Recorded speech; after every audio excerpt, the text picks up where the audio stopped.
દર્શક મિત્રો, મહાતેજ સેવા ન્યૂઝમાં આપનું હાર્દિક સ્વાગત છે। હું લખન કોટડિયા, રિપોર્ટર એબોલવાળા, ગીરગઢડા। એક નજર નાખીએ આજના મુખ્ય સમાચાર પર। ગીરગઢડા તાલુકાના હળમતિયા ગામે આજે ધોરણ 10 અને 12ના વિદ્યાર્થીઓને વિદાય સમારંભનો કાર્યક્રમ યોજવામાં આવ્યો। આજ રોજ સરકારી હાઈસ્કૂલ હરમડિયા મુકામે ધોરણ 10 અને 12ના વિદ્યાર્થીઓને વિદાય સમારંભ સાથે પરીક્ષા પ્રવેશપત્રોનું વિતરણ પણ કરવામાં આવ્યું હતું। કાર્યક્રમમાં સરપંચશ્રી, એસબીઆઈ બેંક મેનેજર સાહેબ તથા અન્ય ગ્રામજનોએ હાજરી આપેલ હતી।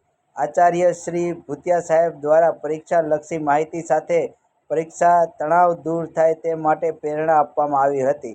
વિદ્યાર્થીઓને નાસ્તાની વ્યવસ્થા કરવામાં આવી હતી। રિપોર્ટર એબોલવાળા, ગીરગઢડા, મહાતેજ સેવા ન્યૂઝ।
प्रार्थना शब्दों से ओम तस तस।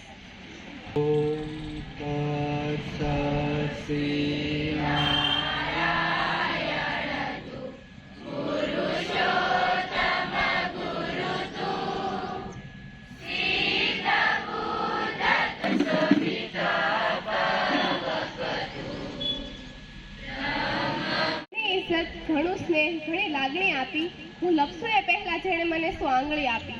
સૌ પ્રથમ એવા પરમ કૃપાળુ પરમાત્મા શ્રી કૃષ્ણના ચરણોમાં કોટી કોટી વંદન। અત્રે ઉપસ્થિત મહેમાનશ્રી, ગ્રામજનો, આચાર્યશ્રી તથા ગુરુજનોને આ સાવજધરા સોમનાથની સુપુત્રી મનાલીના સહર્ષ વંદન। આજે હું અહીંયા કોઈ સ્પીકર કે વક્તા તરીકે વક્તવ્ય આપવા નથી આવી। આજે હું અહીં આવી છું એક દીકરી તરીકે, આ દેશની, સમાજની દરેક દીકરીની લાગણી વ્યક્ત કરવા માટે આવી છું। અને દીકરી તરીકે મને ખુશી છે કે આપણા સમાજમાં સ્ત્રી શિક્ષણને લઈને વિચારના લોકો પણ રહે છે, પરંતુ શું ખરા અર્થમાં શિક્ષણ મેળવવું એ પૂરતું છે સ્ત્રી સશક્તિકરણ માટે?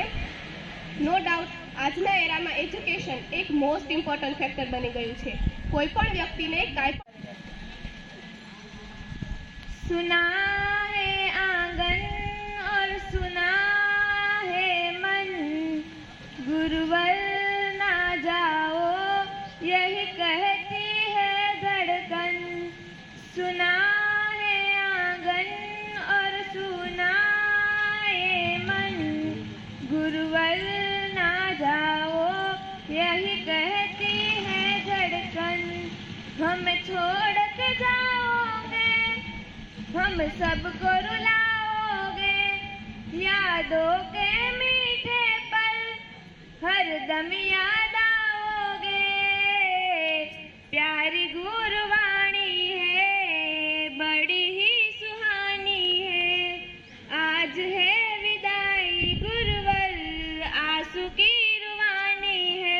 सुना है आंगन और सुना है मन, गुरुवर ना जाओ यही कहती है धड़कन। गुरु के बिन कोई है ज्ञान नहीं पाए। નિગમલક્ષી અભ્યાસ છોડી અને ઉચ્ચ અભ્યાસ તરફ પ્રયાણ કરનારા તમામ બાળાઓની વિદાય સમારોહ પ્રસંગે ઉપસ્થિત થયેલા સરપંચશ્રી, ખાસ કરીને આપણે મોટિવેટ કે ગામના એસબીઆઈ બ્રાન્ચના મેનેજર સાહેબશ્રી, એની સાથે રહેલા કેશિયર શ્રી જયેશભાઈ, તે ઉપરાંત આપણા ઉમેશસિંહ બાપુ, નાનજીભાઈ અને મહિલાઓને ઉત્કૃષ્ટ સેવાનું શાળા કક્ષાએ જે કામ કરનાર શ્રી નૂતનબા, ગામના વડીલો, બાબાઈ તે ઉપરાંત વિવિધ આગેવાનો તથા ઉપસ્થિત થયેલા ભાઈઓ તથા બહેનો, આજે આ પ્રસંગે આપણે બધા જાણીએ છીએ જે આપનું નામ, જે આજનો જે કાર્યક્રમ કરવામાં આવી રહ્યો છે તેમના વિશે તમે શું કહેશો? આજે અમારા 10મા અને 12મા ધોરણની વિદાય સમારંભ છે, જે અમે આ 4 વર્ષ જે આ સ્કૂલમાં વિતાવ્યા છે એનો વિદાય સમારંભ છે. આના પછી અમે જે આગળ ઉચ્ચ કક્ષાએ જવાનું છે તેના વિશે આ સ્કૂલમાં અમને બધા શિક્ષકોએ સારું શિક્ષણ આપ્યું, સારો ઉચ્ચક્રમે અભ્યાસક્રમ ભણાવ્યો અને બધા શિક્ષકોએ અમને તેનામાં જે જ્ઞાન આપી શકાય તે હતું તે બધું જ્ઞાન આપ્યું અને અમને અહીંયા સુધી પહોંચાડ્યા છે.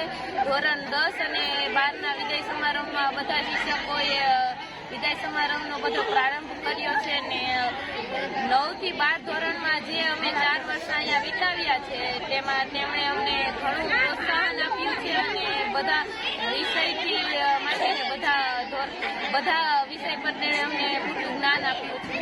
જે આ શિક્ષકો તમને જે ભણાવતા હતા તેમનો તમે આભાર કઈ રીતનો વ્યક્ત કરી શકો છો? આ શિક્ષકો જે અમને ભણાવતા હતા તેનો આભાર કોઈ શબ્દમાં થઈ જ શકે નહીં, પરંતુ કોઈ આભાર અમે કરી શકીએ નહીં, કારણ કે તેમણે પોતાનું જ્ઞાન જેટલું અમને સમર્પિત કર્યું છે અને તેણે સંસ્કાર શિક્ષણની સાથે અમને રહેણી કહેણીના સંસ્કાર પણ શિક્ષકો પાસેથી મળ્યા છે. તમે જે દીકરા દીકરીઓ છે તેને શું સંદેશો આપવા માંગો છો? કે બધાને ભણવું જોઈએ અને આ શિક્ષકો પાસેથી જે જ્ઞાન મળે છે તે સમાજમાં બીજા વ્યક્તિ પાસેથી મળી શકે નહીં. મા બાપ પાસેથી પણ આપણને જ્ઞાન મળે, પણ જે ગુરુજી પાસેથી મળે છે તે સમાજમાં બીજા વ્યક્તિ પાસેથી મળવું અશક્ય છે.